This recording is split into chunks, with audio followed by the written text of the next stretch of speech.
Is critical theory a tool for confronting injustice, or is it a false worldview vying for people's hearts and minds? For the Colson Center, I'm John Stonestreet. This is Breakpoint. The question most central to defining a worldview, other than who is God and what does it mean to be human, is what's really wrong with the world? It's a tricky question because there's lots of things wrong with the world. The question is, what is the core problem that needs to be addressed, the root cause of evil and human suffering, and what solution could be offered to fix it? For example, we should want to see justice flourish and racism of all kinds come to an end, especially in light of our nation's history and evidence that our African American brothers and sisters are not treated equally before the law. But not everyone who talks about ending racism and creating justice means the same thing. For a growing number of people, including some Christians who have good motives, these goals are shorthand for an ideology that divides instead of reconciles, that sees people as either oppressed or oppressor rather than as divine image bearers created from one blood.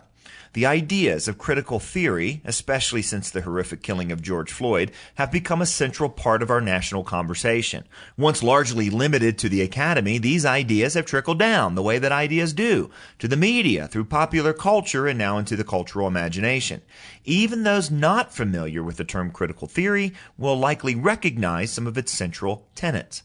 Critical theory originated with a group of political philosophers who tried to apply Karl Marx's ideas about economics to society as a whole, especially across additional categories of class distinctions, classes such as race, sex, and gender identity. The result was an all-encompassing worldview that purported to reveal hidden power structures behind society's problems and institutions by dividing people along the lines of oppressed and oppressor.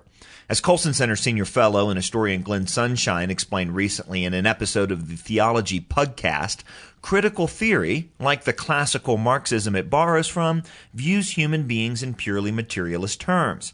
So, according to critical theory, our race, our sexual orientation, our gender identity aren't merely aspects of who we are, they're the defining characteristics of who we are.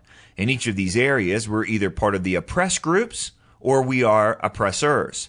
According to critical theory, the oppressed group automatically has moral authority, and the oppressor group does not. Someone who is a racial minority or a sexual minority of some kind automatically are victims of oppression, and they have claims against oppressors and the unearned privilege that makes their life easier, and this part is critical, at the expense of their oppressed neighbors. Overlooked in this analysis are individual choices and life situations, which often hold a far greater impact on a person's life. For example, whether or not a child has grown up with a father is statistically far more important than their ethnic identity. Other factors, such as religious commitment, education, sexual decisions, and family stability, have profound power to shape our lives and our futures as individuals, families, and whole communities.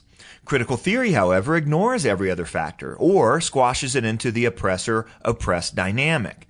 It's a view that distorts reality and often even turns in on itself. A recent article at Quillette described a Danish professor, a critical theorist, who was attacked by fellow critical theorists. They claimed that his branch of critical theory was racist. And that's no isolated case. Critical theorists have produced scholarly articles and even whole books that claim that everything from logic to math are tools of white heteronormative oppression. The problem, as is explained in a recent What Would You Say video, is that the critical theory answer to the question what's wrong with the world is just wrong. Specifically, critical theory gets the human condition wrong and the human problem wrong. And as a result, its solutions are simplistic and even at times dangerous. They're not compatible with Christianity, and we should reject them. Now, to be clear, racism still plagues our country and is even embedded in the hearts of individuals and in institutions and systems.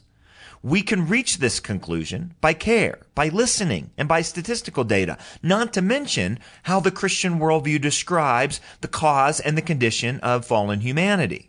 Too often, any attempt to listen in on or engage the race issue is dismissed as critical theory. It's not. At the same time, critical theories, analysis, and answers to the problem of racism violate what we know to be true about the human condition.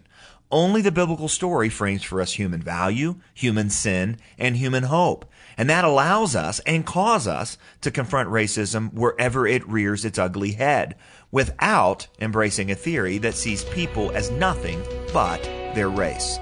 For Breakpoint, I'm John Stonestreet.